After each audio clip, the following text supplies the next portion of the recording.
From UFOs to psychic powers and government conspiracies, history is riddled with unexplained events. You can turn back now or learn the stuff they don't want you to know. A production of iHeartRadio.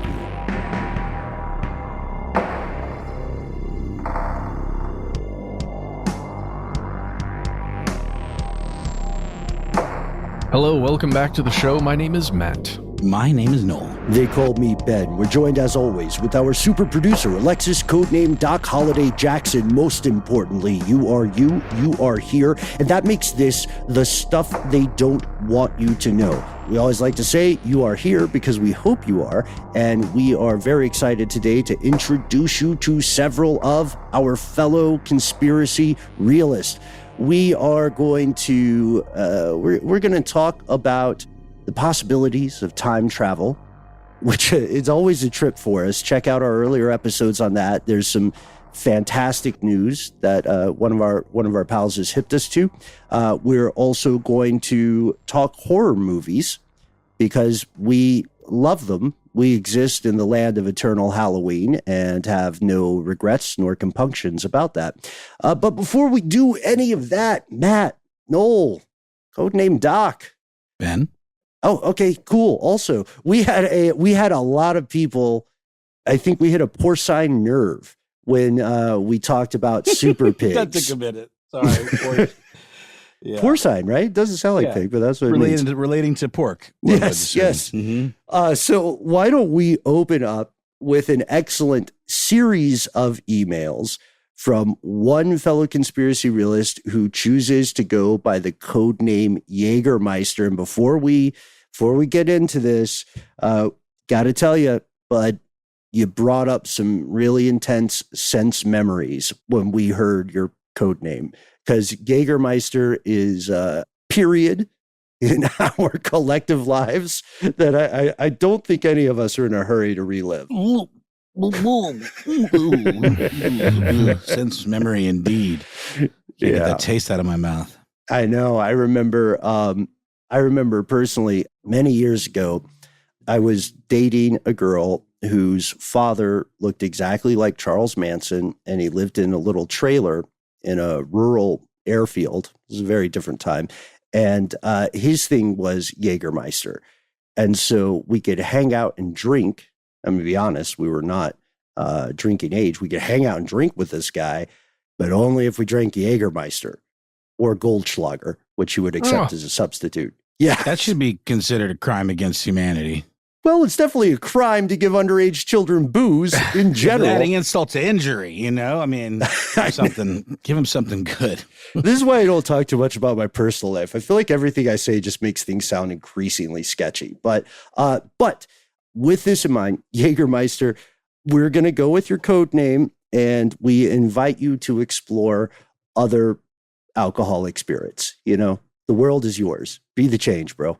Okay, so here's what Jägermeister says. Hey guys, first off, just wanted to say I love the show. My name is Hunter, or codename Jägermeister.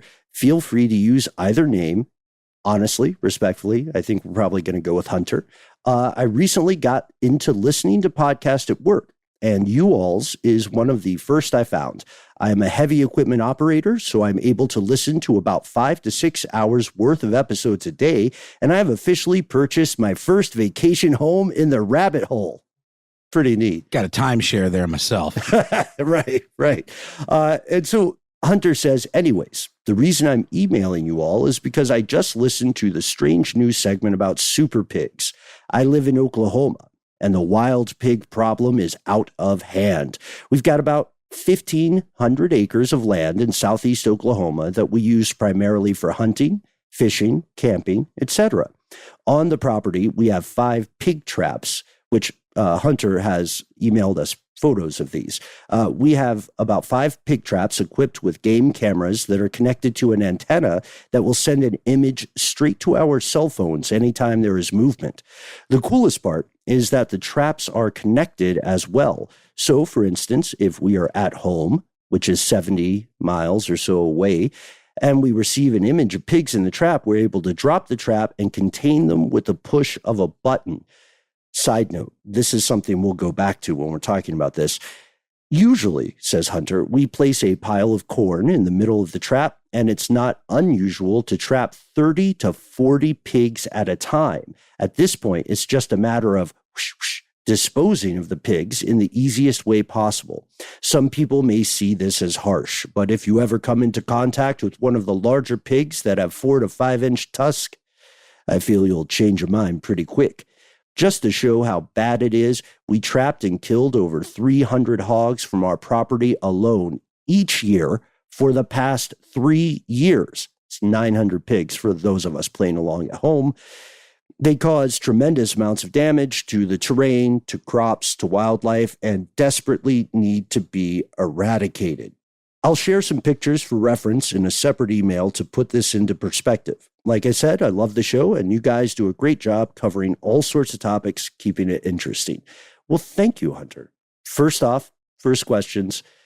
When we were talking about super pigs, did you guys do any digging? Any rooting? Yeah, any truffle for rooting super pig truffles after we talked about this? Yeah, I sent my dogs out, and they were unsuccessul. It was you who let the dogs out. It was me. Matt. In fact, it was me. I take full responsibility. Yeah. You got to be careful with them dogs. The guys I reference a lot, and I always forget their individual names, but the Internet Today YouTube guys who are awesome, they did a kind of follow-up on this story and talked about, I think, seeing some footage, or maybe it was just a description from a hunter who unloaded on one of these things and it just kind of kept running at him. They finally did manage to kill one of them, but it's they're so fatty and their hide is so tough that they practically can deflect bullets. Right, which we talk about a little bit in our previous strange news segment on this, the sheer tenacity and toughness of these creatures. Of course, I've said it before, we've all said it before on this show, we pretty much love to some degree every living organism. Some things aren't our favorites. I know sloths creep some people out. Noel doesn't, cotton to birds. And I feel sorry for possums. I'll say it. That's a weird one. But these animals are a huge threat to the North American continent. And our pal, Hunter, codename Jägermeister, hit us up with photographs of some recently killed hogs on their land, and also showed us a picture of the trap. And when Hunter sent us the next email, they said, "These are pictures of a hog I killed from a deer blind." For anybody who's not familiar with hunting, that is a spot where you can set up and wait for the prey to come to you. Hunter says, "Yeah, you're not blind. The deer is blind." Right. To your presence. Right. And Hunter does something that we love, which is giving us photographic evidence with a clear way to get a sense of perspective. So Hunter says, just for reference, that's my size 13 boot next to this animal's head. I am a large man, 6'3", 350 pounds, and it took everything I had to drag it into the woods. My best estimate would be that this weighs between 350 and 400 pounds. To your question earlier, Noel, they are extremely tough animals. Hunter says it took 3 shots to kill this hog, and 2 of those were headshots, and it just kept going. That's insane. I mean, again, we referenced Game of Thrones, I think, or Song of Ice and Fire in the previous discussion about this too, because that's what killed, spoiler alert, I guess, Robert Baratheon. He was an avid boar hunter. And yeah, I mean, those things are no joke, even the regular ones. He got stove in that show. He got gored. stove. Yeah. Yes, I love that. Yeah, he got stove. But the issue is that we've received correspondence from multiple people across multiple platforms who are saying, yes, this is a real problem. And I went over on Twitter when I saw a couple of friends on there saying that they feel like they owe an apology to that 40 to 50 feral hogs guy from so long ago. And you know what? We mentioned this previously, but you know what, folks? That apology might be deserved at this point, because these things are a menace, and not in a cool, wholesome Dennis the Menace way. There really is there really are, I should say, symptoms of tremendous ecological shifts on a paradigm level. And these creatures are part of it. I feel like it's very cold to say that they have to be eradicated, but I don't know about you, Matt, Noel, codename Doc.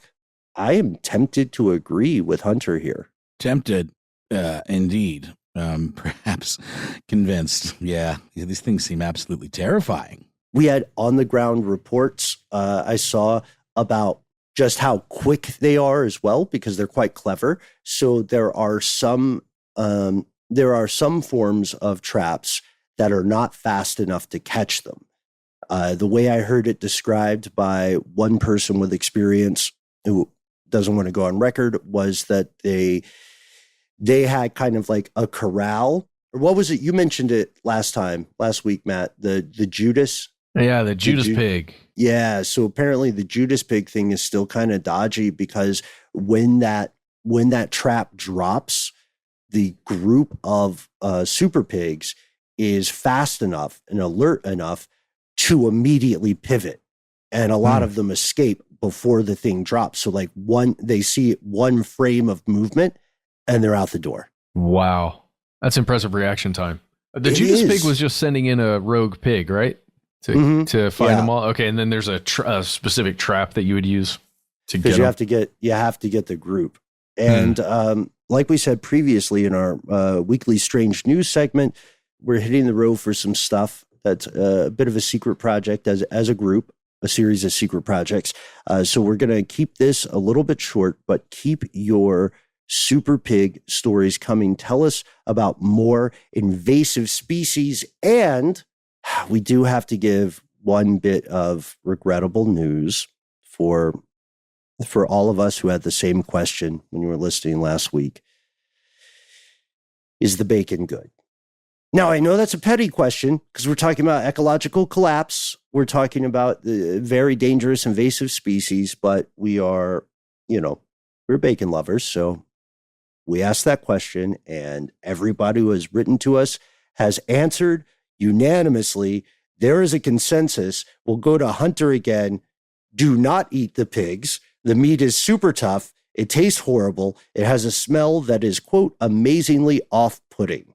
So we're not even getting bacon out of this. This is why like earlier, crow. Yeah. Or something. Are you kidding me? Are you kidding me? Of course we're getting bacon out of this. Look, if it comes down to it, that gamey, off-putting smell and taste is going to be delicious to you. I promise. I mean, I've eaten durian. Actually, doesn't durian taste good? It just smells gross. It's the smell mainly. It's the smell. And actually, I wouldn't be surprised if, as COVID removed a lot of people's olfactory abilities, if durian became more popular. And hey, Matt, I think we're on the same page. Once super COVID's here, that's going to be the best thing you've ever tasted in your life. I promise. So this also reminds me of one more question. Folks, tell us your invasive species stories, because I've been looking into this. The pig story really, it got to me, man. And I started looking at the history of invasive species like starlings in the United States, certain types of fish and so on. And I think about this when I'm abroad and I see countries having very, very strict laws about what can be taken in or out of their environments. And I'm starting to think there's a stuff they don't want you to know episode here. But for that, we need your help. Let us know about invasive species in your neck of the global woods. And, let us know the weirdest thing you've ever eaten. Because I think it's safe to say we're omnivores right here. Did you guys ever have any dietary lines where you said, no, I'm not going to try it? Nah. I mean, I've started to think a little bit better of eating cephalopods just because they're, so intelligent and they feel pain. I mean, I'm sure most species feel pain, but it seems a bit on the cruel side. So no more pulpo for me. Yeah, I hate it. I remember the exact day. The last day I ate an octopus was, I think, yesterday. Was actually March. Oh, no, sorry. It was March 20. It was March 2019. Now, if you have to eat something to survive, then I'm of the mind that you absolutely should. Taboos be damned. But But if you can avoid it, yeah, that's nice. What about you, Matt? What's a weird thing you've eaten? Weird thing I've eaten. Ooh, Honestly, do it as a musical. Yeah. I don't have many things to say. Honestly, I kind of steer clear of the stuff that is off-putting to me. That doesn't mean I'm not an adventurous eater, because I love new flavors and new combinations. You like the spice, that's for sure. But I'm not down. I don't know. I'm okay with being a little bit ignorant of like delicacies of other cultures. I'm kind of okay with that. Sure. And the reason Noel is referencing the spice is because we've been on the road together and we have seen Matt negotiate with restaurants to make sure that they understand he can take the full amount of heat. Happened on Monday. I went and got some, what do they call, poblano rellenos? I think is what they call Chiles them. rellenos. Yeah. It is chili relleno, but it was a specific type at this restaurant near me. And I talked to the guy who I think was the manager, maybe part owner. We were just talking and he's like, "Oh, you like spicy stuff, huh?" I was like, "Yeah." And he said, "I just made this special oil and spice mixture and I'm going to give you some." Okay, that sounds awesome. Leave, wait for a little while, come back in, pick up my food. He gives me one of these small, like mason jars. It's a tiny little mason jar, and it is filled to the brim with chili oil and peppers and stuff. Ooh. Guys. Sweating just thinking about it. Yeah, did you try it? It was heaven. It was amazing. Hell. It is also amazing to, I don't know about you, Noel, but for me, it's amazing to watch Matt eat spicy food. It's like very... Tears fall, the mucus comes out, and I'm just smiling. Yeah, you look weirdly like you got a rictus grin, or you look very stoic. I love it. And will send us messages from beyond the Scoville scale. You'd be a great Hot Ones guest, Matt. Yeah, no, agreed. Except That's a for great the part idea. where you have to be interviewed about interesting stuff you've done. Because, whoops, sorry. Oh, come on. But I can at least break. Oh, what? You know what? We're going to an ad break, and if the super pigs don't get us, we'll be back with more messages from you. They like bust through the door. That's how we end the episode. They're huge, man. It's scary. Yeah.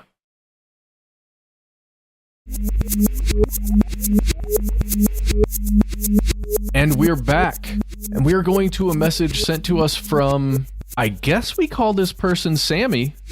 Okay. Yep, it's a message from Sammy. And Sammy, I'm going to read the little insert you put at the top of this message because I think it's funny, and we're going to analyze it. Quote, insert. I believe this email account's nominal purpose is to make Google's information scratching software as suspicious as possible about who I'm emailing. That's, of course, a reference to conspiracy at iHeartRadio.com, our email address. I remember you, Sammy. Yeah. Yeah. It's like, we're just going to send an email to a thing called conspiracy at something. Oh, boy. All right. Well, that was not the purpose. It was a shortened version of stuff they don't want you to know that wasn't also stdwytk at Gmail or whatever.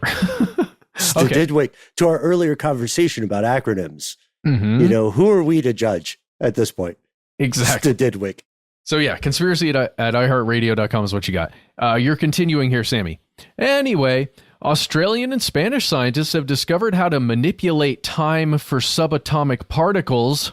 Mind you, it's nothing as buck wild as conventional time travel, but I believe we're seeing the birth of a brand new technological field.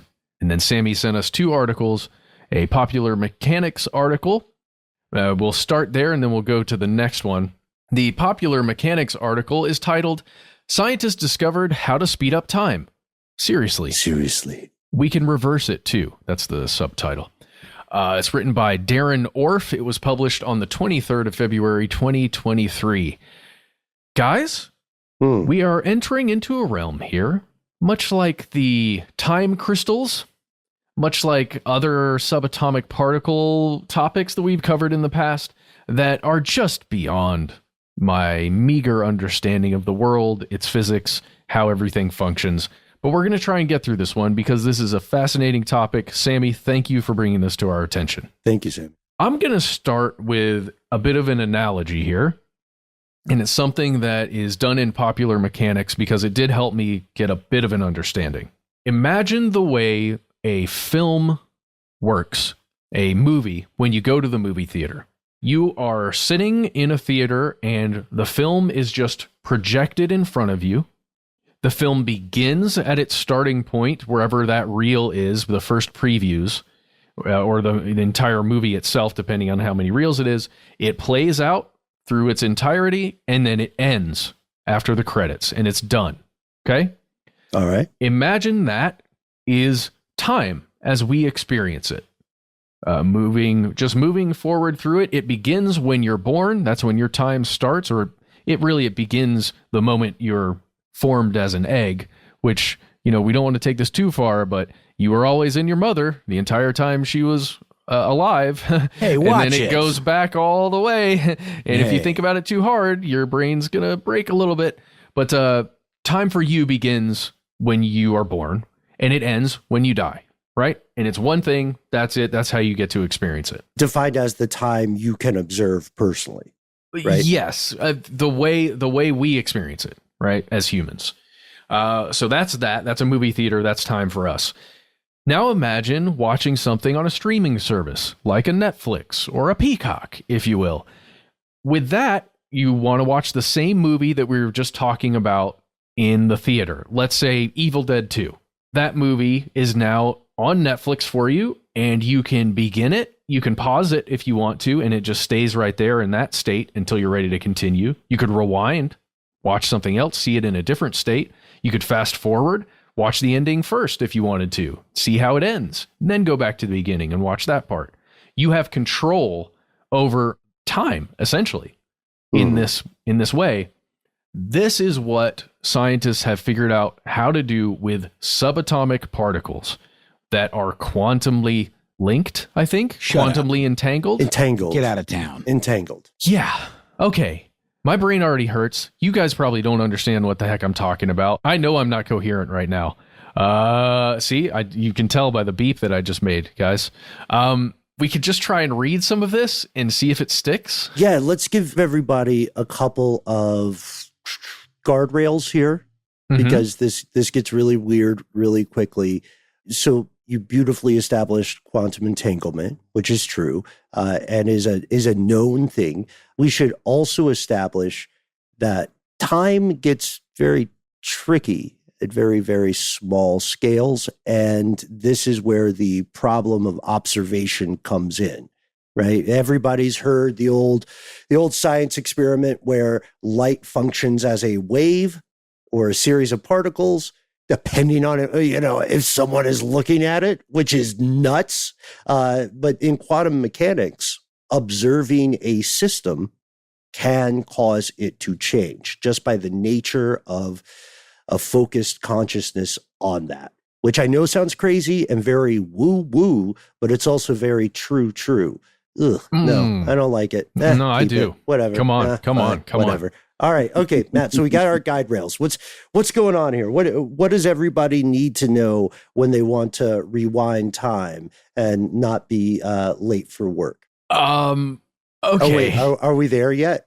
No, I don't know. I don't know anything. The flat circle is just not as flat as I thought it was. Okay.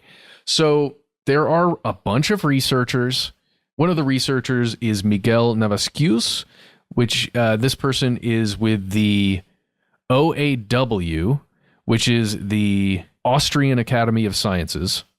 Okay. We're also dealing with the University of Vienna and a few other groups that are doing all this stuff. These researchers, I'm going to directly quote from this article here from Darren Orff. The researchers achieved this thing, being able to manipulate time within a quantum system by, quote, evolving a single photon as it passes through a crystal using an experimental device called a quantum switch. The single photon of light returns to its previous state before it ever makes the journey through the crystal. What?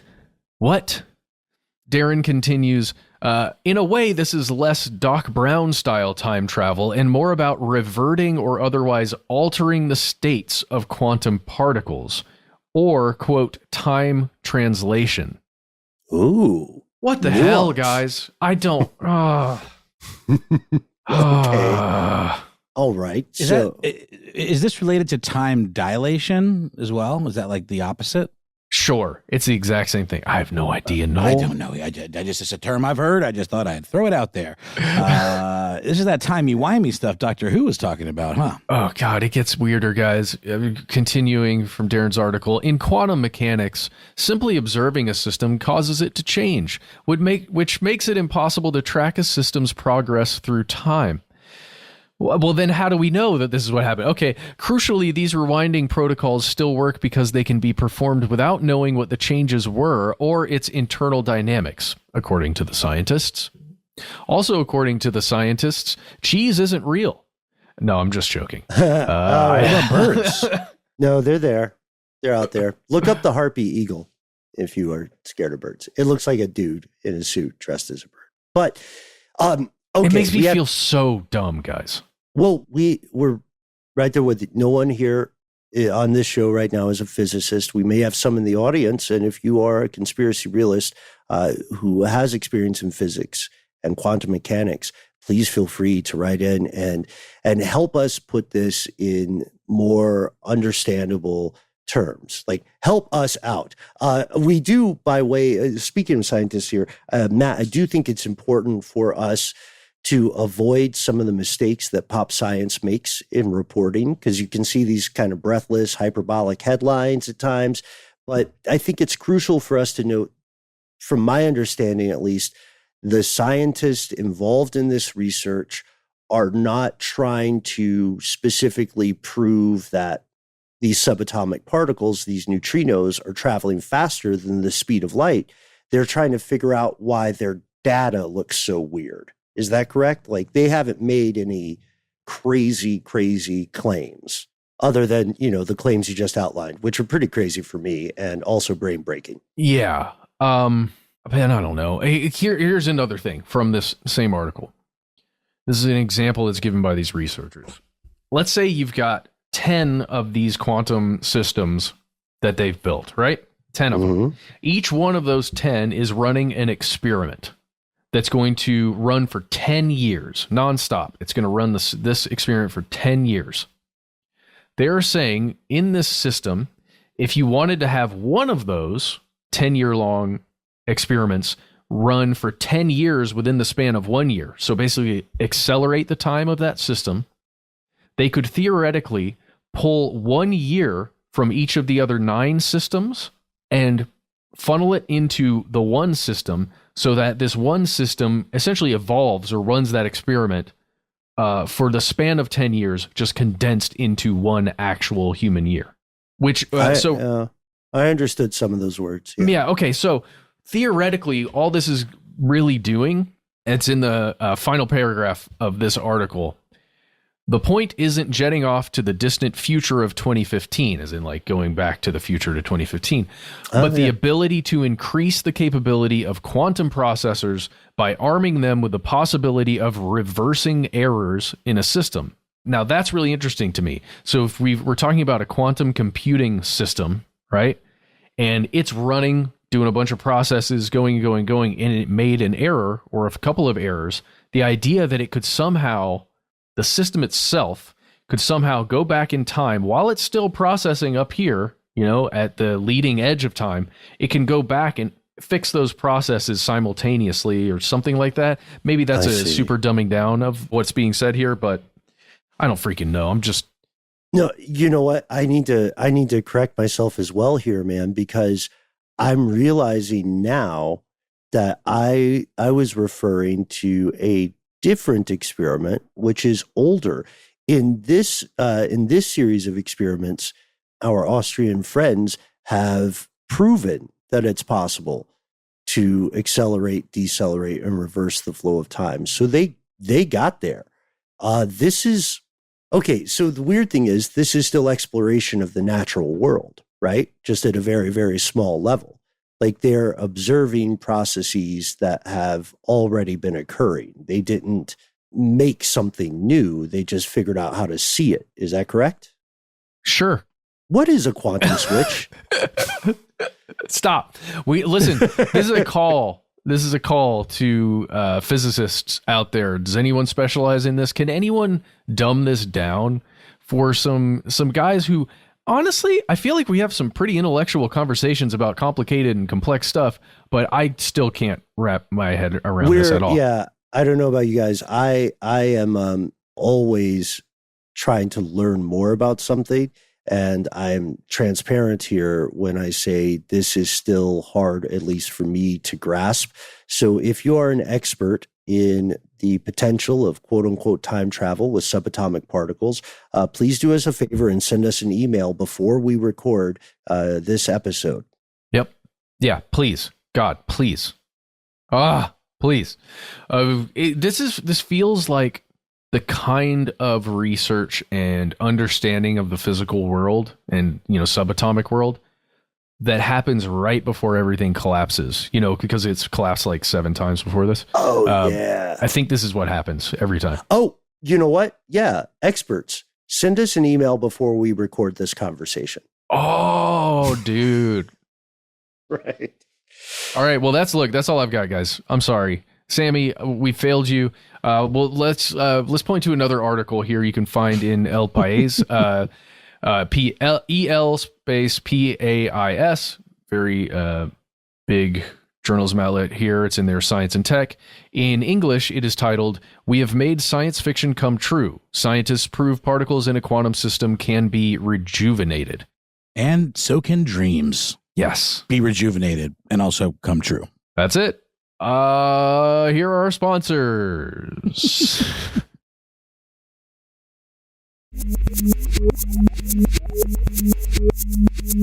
And we've returned for a fun thing we're going to do that Ben teased earlier. We're going to hear from a listener, but then we're going to open up the conversation to talk a little bit about the spooky movies that we all like. It's kind of perma Halloween here, like Ben said, at Stuff They Don't Want You to Know. Let me pull up this here email from Joe, who says, "Hi, everyone. I'm sure this is probably already on your radars if you're horror movie fans, but I just finished the episode you did on sleep paralysis and shadow people and other fun sleep stuffs. If you haven't seen it yet, I highly recommend the film Skinamarink. It plays like a fever dream when you're a little kid. It goes to some pretty horrifying places involving small kids, so parents for sure beware. But it is one of the more unique horror movies I've seen in a while. Boy, howdy, it's a tough watch, but really good, I think. Love the show. It keeps me company during the day. Love, peace, and cash." That's cool. I'll take some of that, Joe. Ben, I believe you saw Skinamarink. I've been hearing a lot about it, both good and bad, which is, I think, the case for a lot of sort of odder or maybe unusual horror films, like one that I really like called Everyone's Going to the World's Fair. People either loved it or hated it. It was kind of lo-fi webcam-y stuff. And I think this one kind of looks a little bit like Paranormal Activities, but it is about some kids that wake up in a pretty horrifying situation where like they don't have windows in their house anymore and their parents are gone. Mm-hmm. Yeah, you nailed it. So the primary figures are Kevin and Kaylee, 2 siblings, and the entire thing has a nightmarish fever dream vibe. Don't want to ruin too much of it, but you already have seen probably some commentary on this, folks, about analogs for child abuse and very, very disturbing, difficult stuff. I can see how this would be divisive for some people. It's definitely not a film that you would just put on in the background and have fun with. Some people found it profoundly disturbing. Some people loved it. Some people found it just sort of lackluster. But for anybody who has listened to our episodes on the nature of dreams, I think this would be very interesting. I mean, we've been pretty fortunate, haven't we, to have so much amazing horror coming out in recent years. Are you guys planning to see Skinamarink? No, I'm not. I would I'm not like going to do see it. No? Mm-mm. Little kid stuff kind of get you? So my understanding is that there's some harm to children in it, and I don't want to go through that. Understood. Yeah, but there's an interesting story here because the guy who created this, Kyle Edward Ball, had a YouTube channel, or I think still has, where people would comment and tell him about their nightmares, and then he would make short videos based on those stories. And I believe, I haven't looked into it, but I believe Skinamarink comes from that. And the to your point, Noel, about it seeming kind of lo-fi for people, I think the budget was something like $15,000, which is huge for an individual person, but very, very bootstrap and shoestring for a film. Actually, our super producer, codename Doc Holliday, when she's not slumming it with us, she is a big wheel in the world of production. So I think could probably confirm 15,000 as a total budget for film it's not that much, right? For a feature it's for a feature? It's a feature, yeah. Oh no, that's a micro budget. Yeah, 15,000. That's a fucking light. That's a lens. That's like craft services. It's one person with a camera that they already own, and two kids that are just friends and want to make a fun movie with their pal. And like a cat pulling focus. Yep, definitely. Like a literal feline. It really does remind me of like the, kind of found footage craze that got pretty annoying pretty quick. Obviously Paranormal Activities was made on a micro budget as well. I don't remember the exact number. I think it was probably more than that though, but definitely given the amount of money that movie made and how many, offshoots it spawned and copycats. I mean, that was a huge deal. This seems a lot more creative than Paranormal Activity. I'm not really a fan of those movies. I haven't seen it, so I can't really say, but it's interesting though. I think some people, horror fans in particular, can be a little bit petulant, if I'm being completely honest, or pedantic maybe is a better word. That's a much better word in terms of like what constitutes a horror movie and kind of what they're expecting. And so a lot of times if you see divisive reviews for movies like this, sometimes the division comes from like, the horror community, maybe, while critics are giving it good reviews. So that's a thing that I've seen. It seems like a lot of the more up there critics like New York Times and stuff have been pretty favorable about this. And it's definitely making some noise, but I have seen some, Rotten Tomatoes user reviews saying, don't believe the hype. It's totally boring. But then again, I saw some very similar reactions to that film I was talking about. Everyone's going to the World's Fair or we're all going to the World's Fair. And I loved that movie and did find it unsettling, and it really did match up with the zeitgeisty thing, which is like kind of chronically online, Zennials or whatever that group is called. Could you give everybody like the kind of the high level description of everybody's coming to the World's Fair? Yeah, it's like a creepypasta kind of thing where you're experiencing it through the eyes and literally the webcam and these kind of confessional, web diaries of the main protagonist. And there's this creepypasta challenge where you go online and you make a video where you say, we're all going to the World's Fair a bunch of times. And then you play this weird kind of epilepsy-inducing, potentially video clip that's like the series of flashing lights, and the whole time, I don't want to give anything away, but you're not quite sure if like it's working, and like she's kind of commenting on like she's feeling these transformations. You don't really know what it's supposed to do, but there's also these cutaways to other people doing the challenge, and some of them clearly being made by folks that are like doing kind of cool DIY VFX kind of stuff. And, again, you don't know, some of these are supposed to be real. Some of them are clearly just good After Effects work. And that's sort of the point. But it progresses and it's a lot of like, isn't she kind of, actually turning into something demonic or whatever it might be. And that's all I'm going to say, but it is all shot through webcam footage. And at some point there's like some black light face paint stuff that really is unsettling. If you've seen the poster of the film, then that's what you're seeing. And it's got a really cool soundtrack or score by the kind of indie artist Alex G. And it's just, I loved it. I thought it was really cool. And I hope to love Skinamarink as well, because some folks that whose opinions I value did like it, but then some folks whose opinions I value also trashed it. So hard to say. My understanding is that it's a highly disturbing, almost intellectual depiction of childhood domestic abuse. And that's why I'm saying I don't want to see it, because that to me is probably the most horrifying thing I can imagine. I somehow bet that a lot of things happen off camera or are implied, well, especially given the budget and stuff. But I can't say because I haven't. Ben, can you speak to, without spoiling it, like how graphic is it? Well, there are, Hitchcock was right when he said keep the monsters are scarier when they're off screen to a large degree. So there are sections, just as a trigger warning, that hint it is about child abuse. That's probably the best way to say it, the most fair without spoiling. But also, you might be saying, hey, folks, why are you just talking about movies in a show that is for conspiracy realists and examines the stuff they don't want you to know? Well, I would posit that unfortunately, for many people, domestic abuse is a grand conspiracy. So while I understand 100% that this can be incredibly uncomfortable, and rightly so, it is also something that happens to people, and as such, I feel like should be explored. It's not for nothing too that we try to do trigger warnings just around thematic content that could, just discussing something like this could be triggering for certain folks that maybe experienced it without having to have any graphic descriptions at all. So even if a movie, a good film and a good horror film kind of takes you psychologically to a place, and if maybe you're not signed up for that going in, even if there are no actual on-screen depictions of violence toward children,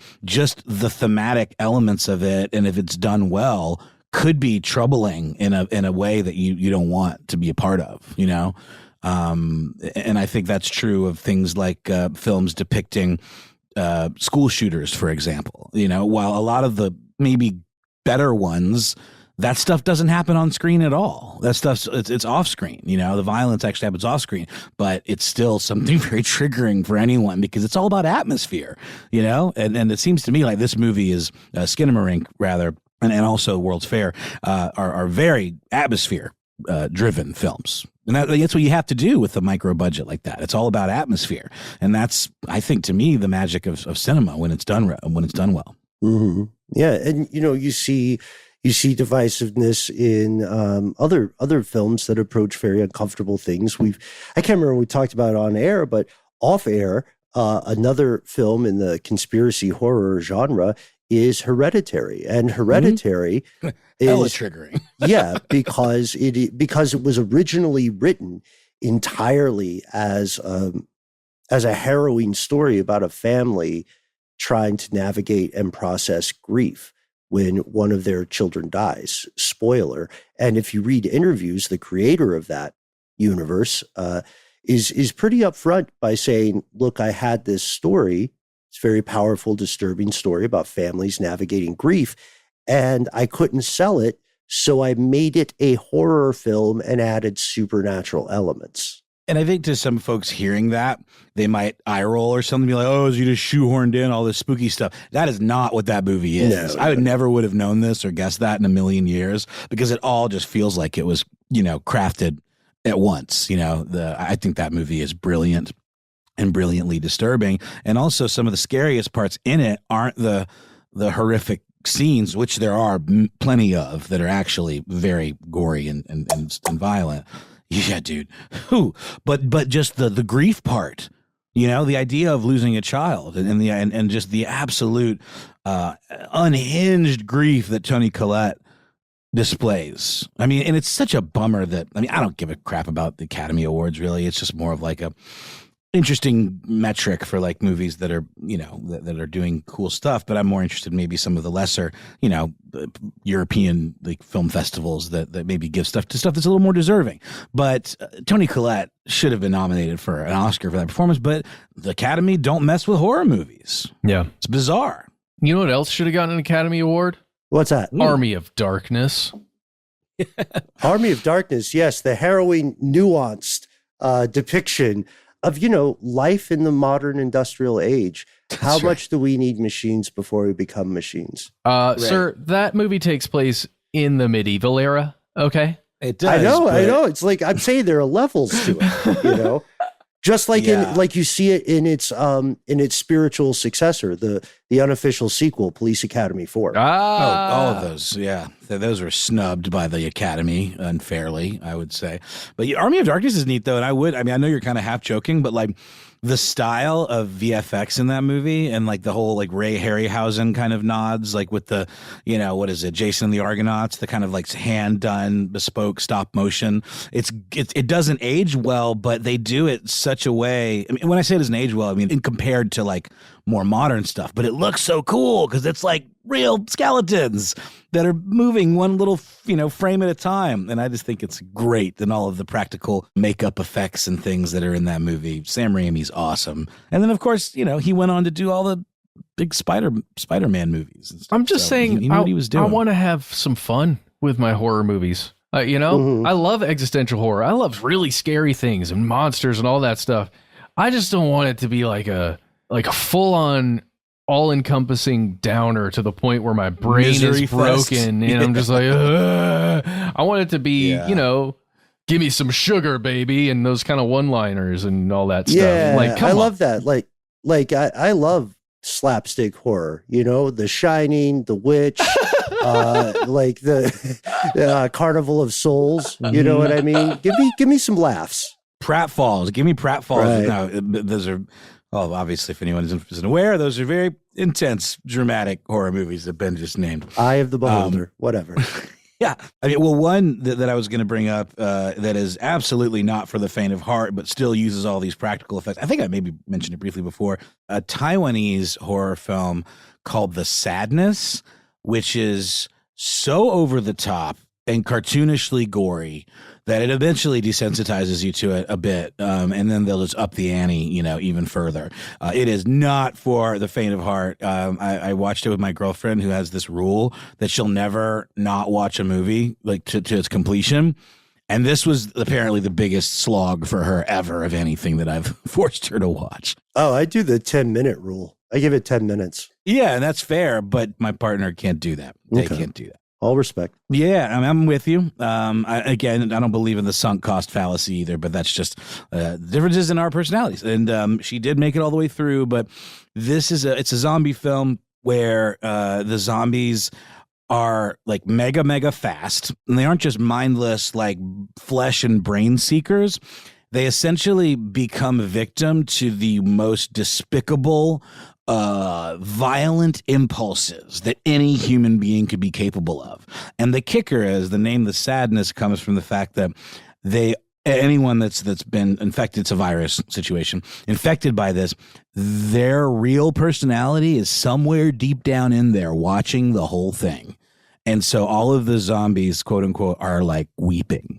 And that is their internal voice of reason and morality just being horrified by what their body is doing. Well, good night, everybody. Thanks for listening. We hope you sleep well.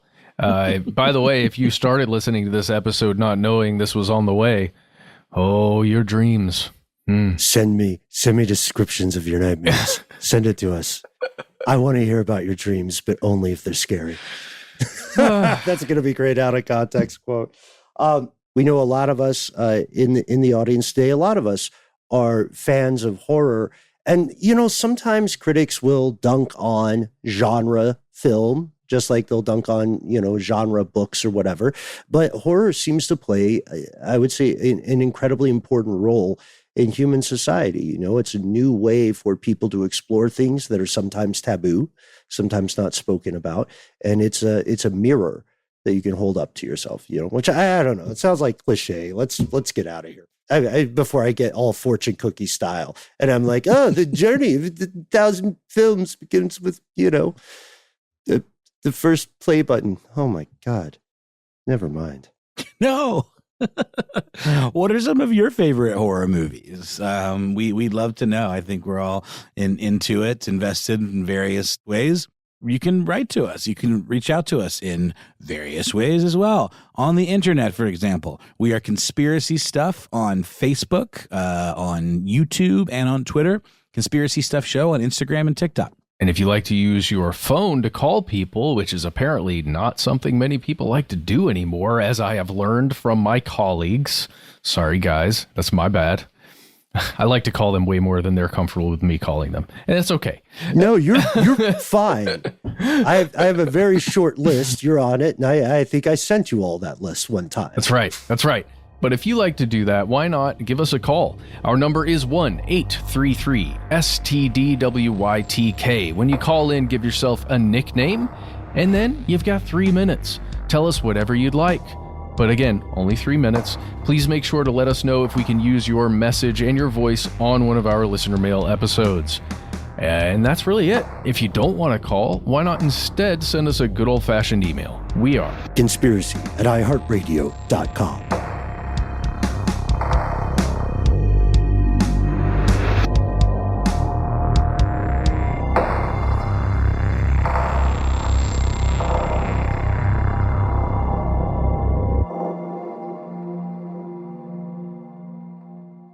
Stuff They Don't Want You to Know is a production of iHeartRadio. For more podcasts from iHeartRadio, visit the iHeartRadio app, Apple Podcasts, or wherever you listen to your favorite shows.